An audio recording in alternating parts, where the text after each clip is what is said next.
Mi tío se llama Mario Alberto y por casi 30 años fue militar. Desde que era muy chico dice que recuerda siempre haber querido formar parte de las fuerzas militares en México. Él veía en televisión los desfiles donde los militares marchaban y soñaba con algún día llegar a ser uno de ellos, algo que sí logró. A él le gustaba tanto su trabajo que nunca pensó en retirarse, pero el hecho que dejara la milicia no fue porque él quiso, sino más bien porque lo obligaron. En su última misión tuvo un fuerte encuentro con el protagonista de esto que les envío, y es a raíz de eso que él tuvo que ser dado de baja de manera obligatoria. En el año 2008, mi tío, quien para entonces tenía el título de teniente, fue enviado a una misión a la Huasteca Potosina. La misión consistía en el cateo de una propiedad que estaba en medio de la selva y que servía como laboratorio de producción de drogas. La misión era algo delicada. Fue por ello que enviaron a un pelotón de más de 30 hombres divididos en dos bloques. Uno llegaría por el norte y el otro por el sur. Mi tío comandó el pelotón que subiría por el lado norte. Fue así como a eso de las 3 de la mañana, él y su grupo tomaron camino en dirección a aquel lugar.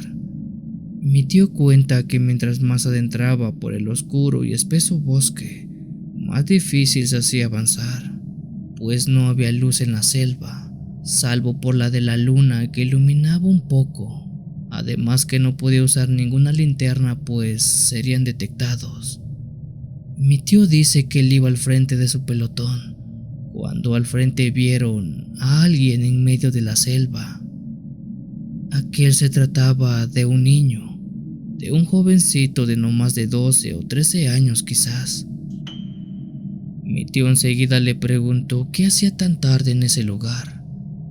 El niño, quien era alguien de la zona muy probablemente, puso una cara de sorpresa y una sonrisa se formó en su rostro, con un español algo básico, pues parecía que el niño hablaba una clase de lengua local o algún idioma indígena. Les dijo que iba para su casa, aunque su español no era del todo bueno, sí era entendible sin mayor problema. Seguido de eso, ahora fue el niño quien les preguntó hacia dónde iban ellos. Mi tío no le dijo nada. Solo le pidió que se retirara, pues algo muy peligroso iba a pasar en las próximas horas. El niño apuntó hacia adelante. Les preguntó si es que iban para allá. Por obvias razones mi tío no le respondió nada, solo le reiteró que se fuera ya. El niño le dijo que no avanzaran de frente, porque por ese lugar más adelante vivían cosas malas de noche, y esas cosas les gustaba el sabor de las personas. Mi tío y el resto de soldados solo esbozaron una carcajada para volver a decirle al niño que se retirara. El niño así lo hizo. Ya no dijo nada, solo agachó la mirada y caminó del lado contrario al del pelotón.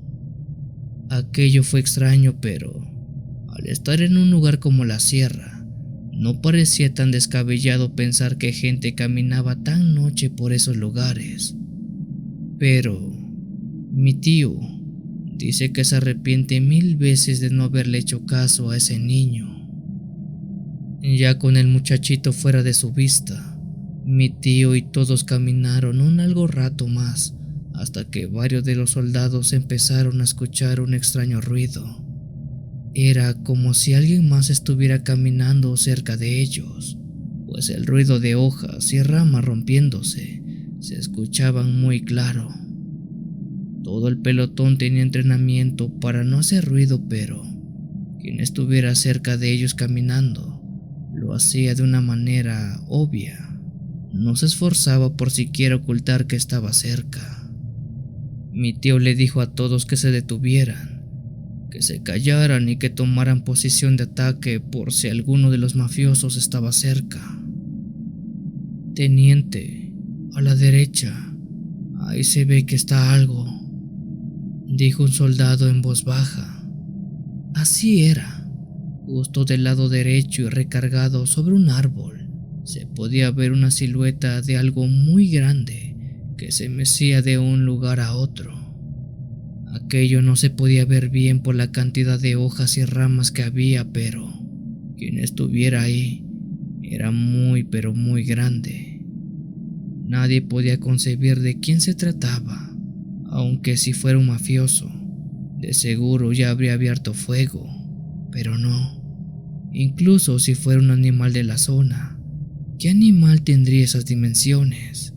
Era algo difícil de entender y algo poco lógico lo que estaban viendo.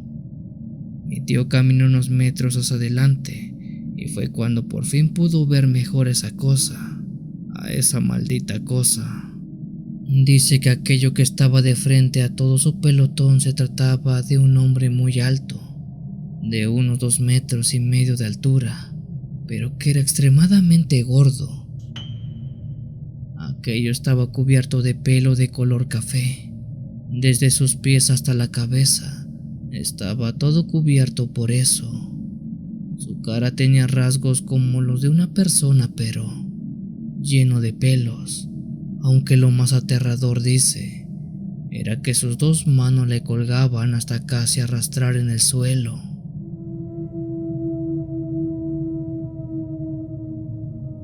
Ese animal era algo parecido a un orangután, pero el doble o triple de grande, así también el doble o triple de horrible. El pelotón creyó que era un animal salvaje, aunque no sabían cuál. Creyeron que si no le hacían nada, eso no les haría nada, pero se equivocaron. Ese animal de un fuerte salto cayó sobre todos aquellos soldados y como si fueran juguetes de plástico, les empezó a arrancar las extremidades. Varias detonaciones se escucharon en el bosque. Mi tío dice que tomó su arma y dejó caer todo su parque, pero por alguna maldita razón no le estaban haciendo nada a eso.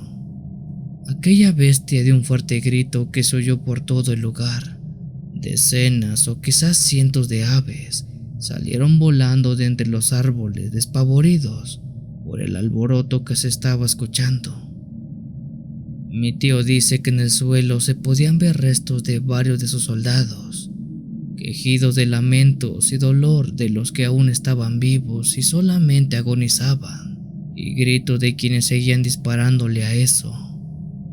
Para esas alturas él ya no tenía nada de municiones, pues todo se los había descargado a eso que no tenía un solo rasguño.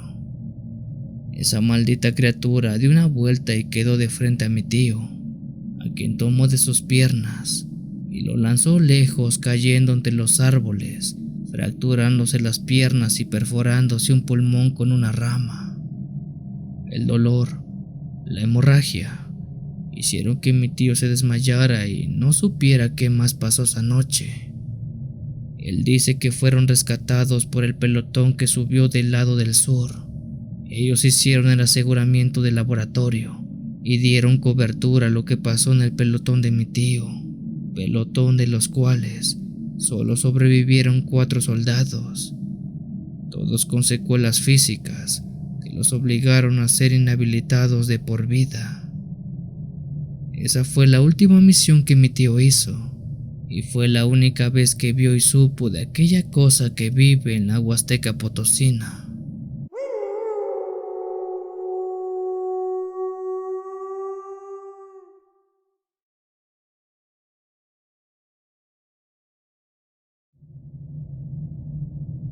Esta historia que estoy por contarles es bastante extraña.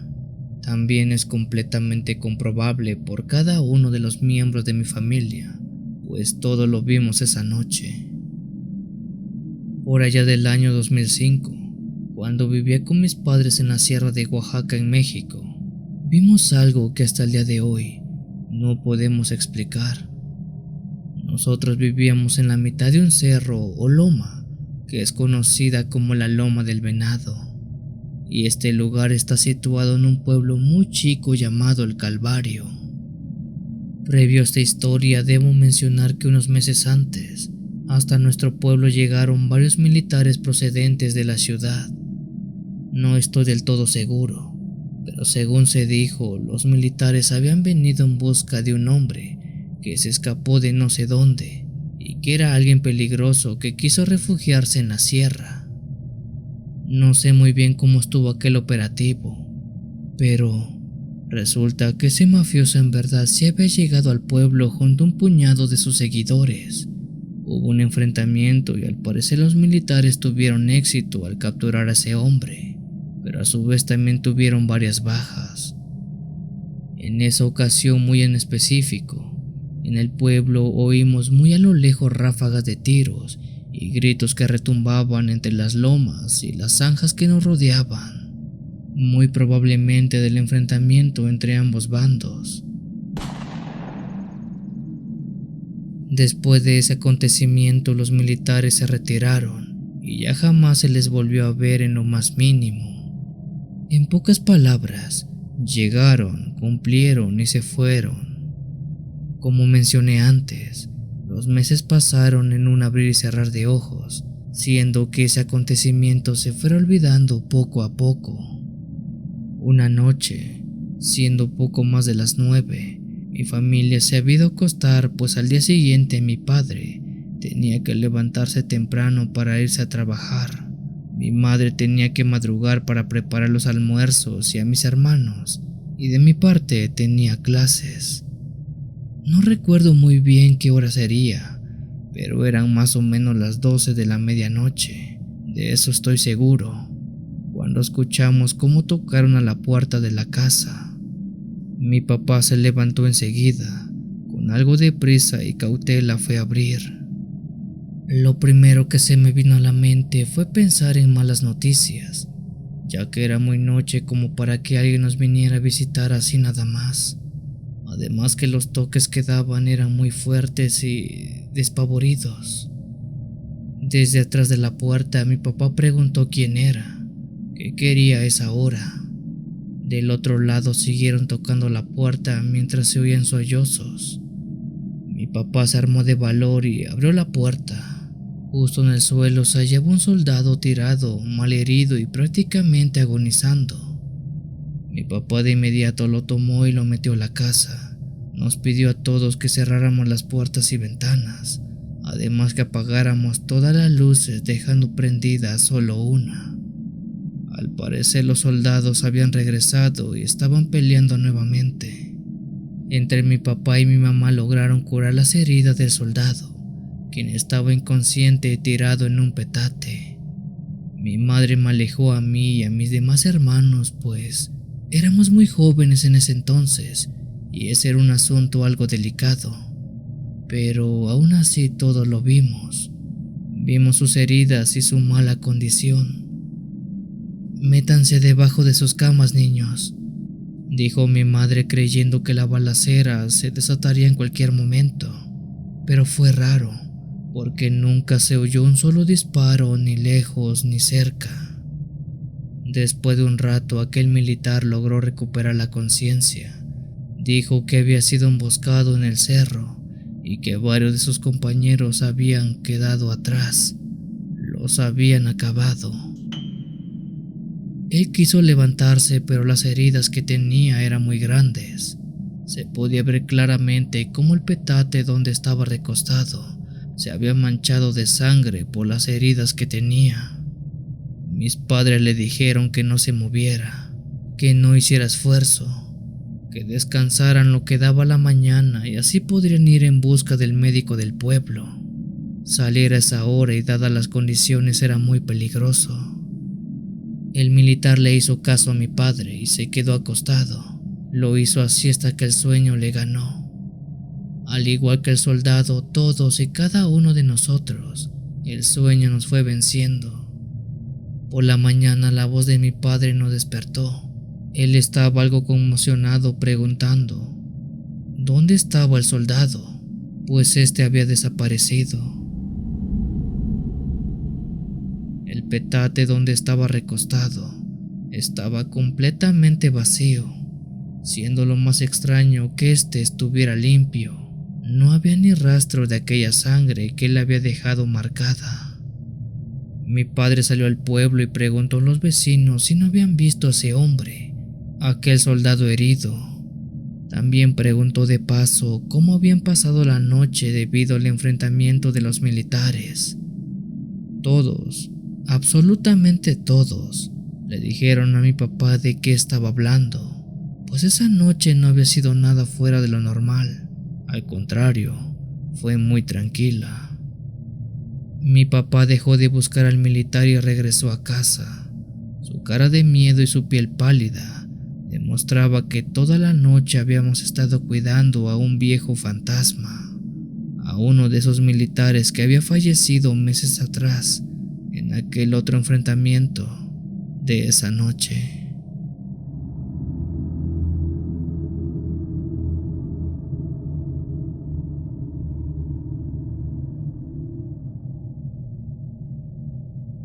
Si tienes alguna historia que desees compartir con esta agradable comunidad, te invito a enviarla, ya sea por correo o la página de Facebook.